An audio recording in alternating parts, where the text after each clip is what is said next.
Back in 2015, I looked like this. But by 2019, I looked like this. Still cute, but 30 pounds heavier. And truth be told, it felt like I ate my way into asthma because the asthma just came out of nowhere. You know what I'm saying? It's just like, I was overweight and underactive. Over the next 6 years, I went on an emotional roller coaster of emotions, weight gain, weight loss, weight gain again, and even weight gain after I had already spent thousands on liposuction. Listen, after 40, ish gets real. Changes in our body mean that we need to make drastic changes in our lifestyles.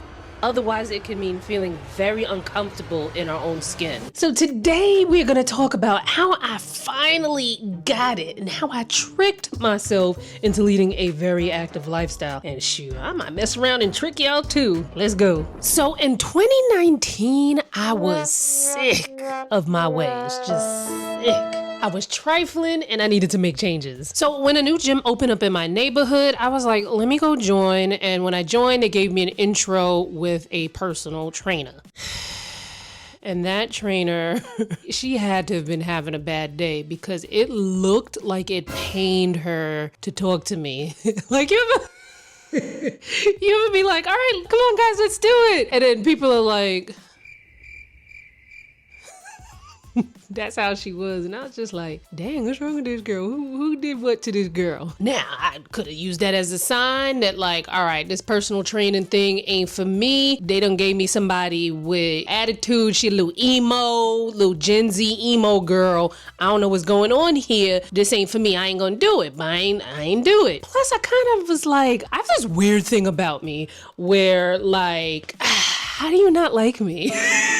So it's like, I have made some of the most stone cold-hearted ass people open up a little bit more and be a little bit more friendly. And like, I don't know, it's like a thing that I do. But I was like, you're gonna love me. But anyway, now here's the thing why I needed a trainer in the first place, right? So back in, my 20s, my early 30s and whatnot, I used to go hard with at-home workouts. I would be on exercise TV. I'd be looking at exercise DVDs, and those things really helped. In my very early 20s, I used to go to these like Olympic weightlifting meet. I don't know if it's called a meet or whatever, because it was just basically anybody could join. So it wasn't really like, like you were trying out for the Olympics. I don't even remember what some of the moves are called, but I used to do that in my early 20s, gained a little muscle definition from that. And then later on, like I would work out by myself, like I said, exercise TV, workout DVDs. And sometimes, like, especially when social media became big, I would get trainer workouts, download those, and then go in the gym and do them. And I was doing fine doing that. But at a certain point in my late 30s, just as I was about to hit 40, my attention span would not allow for all of that. Like, I needed adult supervision. And plus there's a lot, like I said, there's a lot going on in the body after 40 where I was like, no, I need a professional. And if it gotta be this emo Gen Z girly, then so be it. So, personal training ain't cheap, but I put it in my budget. It's like, okay, I can skip buying, a bag or some extra clothes or whatever so that I can, budget for my personal training. So I started out with just one session a week with a trainer and then took classes where I could. And the classes that I would take were these high intensity interval training classes. And oh my God, I was fighting for my life. Honestly, I could have ran out of oxygen, it felt like, between the asthma and the weight gain, but I would ration to myself. It feels like hell, but the class is only like 35, 45 minutes long. So, it's just like you tough it out for that long and then you can just go home. But then the weird emo Gen Z girl turned out to not be that bad. So I was like, okay, I'll increase my sessions with her. So then I was doing 2 sessions with her and then I would take a class and then I wound up doing 3 sessions with her a week. Then it was like, boom. Then she became almost like family. And I was being consistent up in the gym, getting my tie bow on and whatnot. And then lockdown hit. which meant like take your ass home, lock up, don't come outside unless you got a mask on. Gyms is closed, everything is closed, the clothes is closed, everything is closed. Right smack in the middle of me getting my Jane Fonda on, I was being so consistent. However, my trainer was like, we could work out on FaceTime. I was like, bet. So I think I ordered like those resistant bands, and I might have had like a jump rope already, and I had a foam roller and a yoga mat, and we was busting it down on FaceTime until, you know, the restrictions lifted and we were able to go back outside. Now, I did have to work out with a mask, which was very, very difficult, and I was like, oh my God, I'm probably going to run out of oxygen again, but I didn't. And I stayed consistent. 3 times a week, we were weight training. She threw in some kind of like cardio stuff too, but I worked out with my trainer on FaceTime. We did 3 times a week, and then once a week, or maybe sometimes twice a week, I found this group that were doing Zumba on Zoom. So I was like working out nonstop during lockdown, because it was like, what else was I going to do? I was making new meals and working out, or making YouTube videos. That's pretty much all I did during lockdown. But luckily, lockdown restrictions lifted. I went back in the gym. I was still doing the Zumba on Zoom. So I'm working out with my trainer 3 times a week. Now, one thing I would say is to try to find like some kind of joy in these things, or something that kind of works for you, right? Like maybe when I explain what the gym was for me, that'll help to inspire you to think of like what the gym could be for you. So for me, I've worked from home since 2010. I have been a full-time influencer since 2010. While I do go to like influencer events and, you know, industry events and things like that, I primarily be talking to myself and, you know, and Cat Williams. And Cat Williams only got here in 2018. So like for like 8 years, there was a time I was living with my mama and I would talk to her. A lot of times it was just me talking to myself. Anyway, the gym was a place where I could socialize, right? Like there were so many amazing women and men and, you know, just people that I could like crack jokes with. And it became like you go to work and there's like water cooler talk, or, you know, people hang out over. Do people still do that in this day and age? I know that was like a thing back in like the 80s and 90s, but like the gym was like my water cooler hangout place. Because I was going all the time, like I had a schedule, it felt like nothing. It felt like second nature. I would get up and automatically just start getting dressed and going to the gym. And in over a year, I never missed a session, except for that one time when I had to get rushed to the hospital. That's another story for another day. I'm good, but man, that was scary. So I continued working out, being consistent, 2021, 2022, 2023. And I actually lost the weight that I had gained, but I lost the weight that I gained, I want to say mostly in 2021, when I started to say like, you know what, let me stop eating so close to bed. Like it was like a little thing, but it helped me out like tremendously. And we'll talk about more little things that helped me out tremendously. In January 2023, I got a breast reduction and back lipo, and I was so elated because I always knew that I could do more with less titty. Okay. But obviously after surgery, there's downtime, and I couldn't work out for 6 to 8 weeks. And I think that I wasn't cleared for a little longer than that. Yo, I was in here going crazy. I mean, my niece was here helping me out, but like when you always like to do stuff and you can't really do anything, like you start to go a little stir crazy. And after a while, I was like, oh my God, I missed the gym. I can't wait to work out. Oh my God, I missed the gym. And not only that, I was nervous that I was like, oh my God, am I about to gain all of this weight back after this damn surgery? Like, what the hell? But thankfully the time did go by and I was slowly able to get acclimated back in the gym. There was some things that I couldn't do for a while. Like, I don't think I could like kind of lift anything like overhead, or like I couldn't do too much. And I definitely couldn't like lay on my boobs for a while. I was in the gym, but it was a little modified for quite some time until I felt healed and more comfortable. But as I, you know, did a little bit more in the gym, before I knew it, I was back in the swing of things. And it wasn't long before I was like, gosh, why am I so bloated? Why is my stomach getting so big? What is happening right now? Right?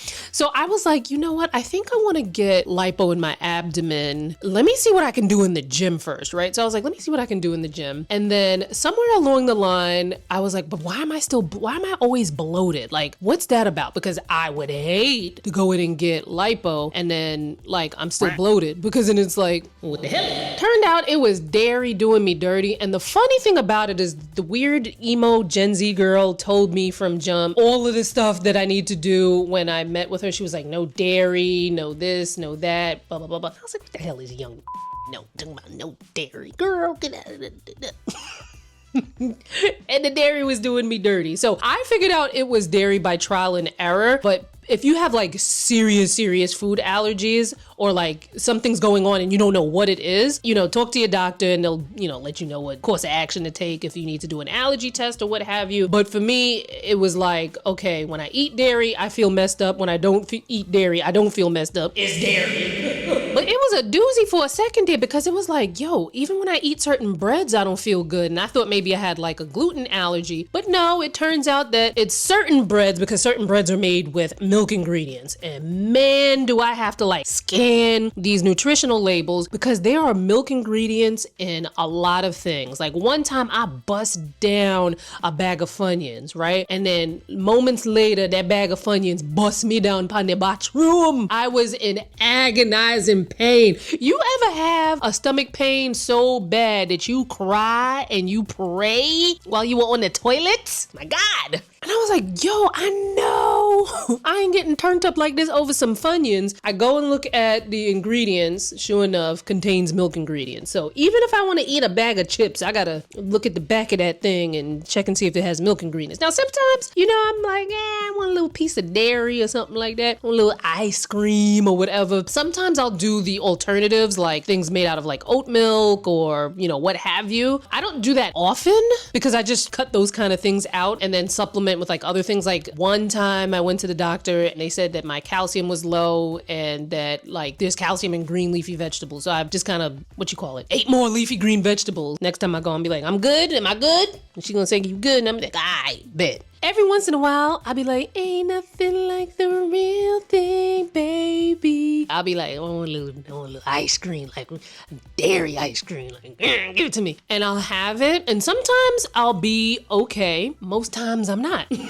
And it's not so much that like, oh, I have to go to the bathroom. No, it's like severe cramping, like severe, like it feels like somebody's stabbing me in my abdomen. And the bloating happens for like days. That is super uncomfortable. So anyway, I'm glad I found that out before I got the lipo in my abdomen because like I said, I would have been pissed off if I got the surgery and then like I was like, damn, why am I still bloated all the time? Like what a waste of money. So I'm glad I found that out. Now, lipo is obviously another surgery, downtime, 6 to 8 weeks. I think the doctor still had me out from the gym a little bit longer than that. The weird thing with lipo was that although I didn't hurt, there for a while it felt like, how can I describe this? It kind of felt like my skin was sticking to my abs, like my stomach skin was like sticking to my abs. So sometimes I would walk and I would kind of like feel the skin being stuck to like my ab muscles. Like it was so weird. I was down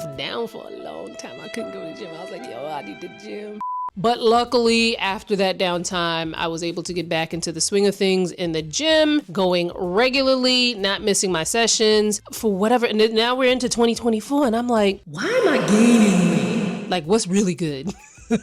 Now, there's a misconception that I feel like people have with lipo and other types of, I think it's mainly lipo because I only had lipo and a breast reduction. But I do think there's this misconception that you get lipo or you get a tummy tuck. I didn't get a tummy tuck, but I think people think that you ain't got to work out. Who told you that? Like that is the furthest from the truth. In some instances, if you want to feel like you really got your money's worth, you got to work out harder because I've seen heard some like stories from people who, they got lipo and then they gained a lot of weight and then like they feel like they look deformed almost. So first of all, lipo's not a weight loss surgery. And second, while they remove the fat cells and while those fat cells won't come back, that don't mean you can't gain fat cells in other areas. So it's just like you all everywhere, with a flat stomach, like, I don't know. Some people like that aesthetic. Me, I'd rather just be fit. So I kept up with my workouts. And at some point between 2023 and 2024, I took up Pilates for like 10 months, right? I don't know. I kind of felt like I needed more individual attention because I'm like, am I doing this right? Am I not doing this right? I don't know. And then I just kind of felt like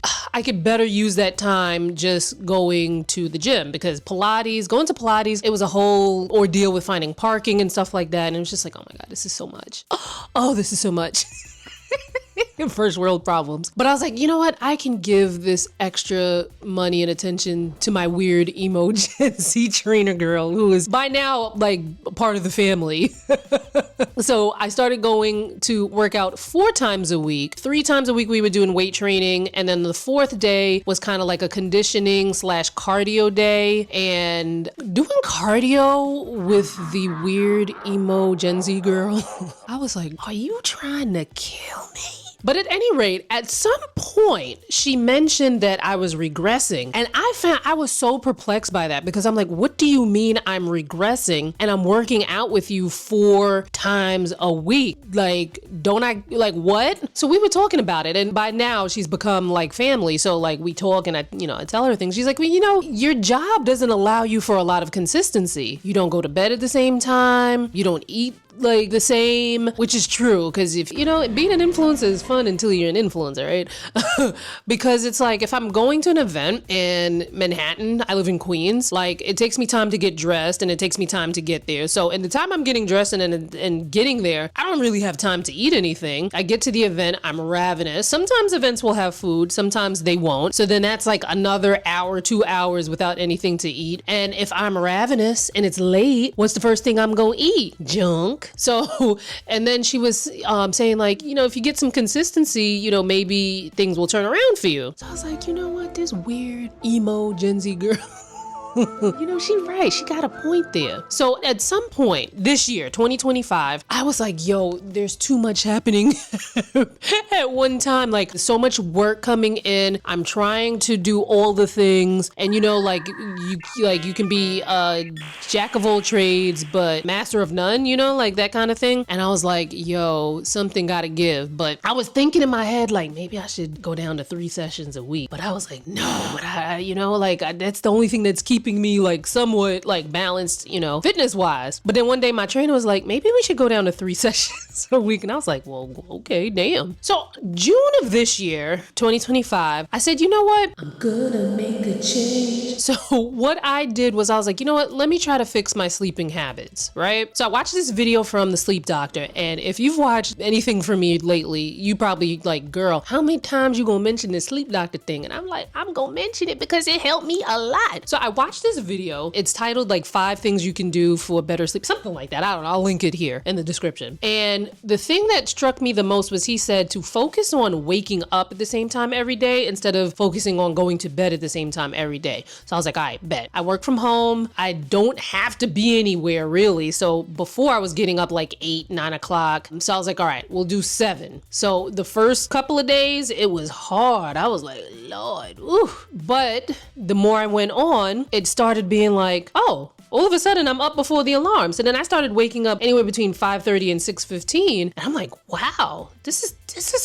like magic. This is amazing. Now, when you get up that early, you wind up getting much more done. For me, at least, that was my experience. And I've heard other people experience that too. But I was getting so much more done with the same amount of hours. So I'm like, I'm getting more done with the same amount of hours by getting up early. And I was like, well, since I'm up so early, I might as well go carry myself down to the gym in my building and go walk on the treadmill for an hour. So I started to do that. And then I was like, oh, I can also get things done while I'm on the treadmill. So again, being a content creator, my workload might be different from yours, but like I could do things like if my trainer's sending me videos to review, I can, take my iPad downstairs, review that. I can answer emails. I can get things scheduled. I can even do some, schedule some social media posts. I can even create some social media posts. I can brainstorm. I was down there, getting scripts for videos and stuff like that. Or if I don't have anything pressing for that day, I can just watch some videos, catch up on some shows, whatever. So now, the alarm goes off at 5:15. I'm usually waking up, like my body's starting to get up around like 4:45. Sometimes I don't get out of the bed till like 6, but I'm up, you know what I mean? So I've been walking for an hour, 5 days a week. Saturday mornings, I do a little bonus half an hour walk while my clothes are in the laundry. And I've been doing that since either like late June, maybe early July. I've lost about 10 pounds. Wow, it feels like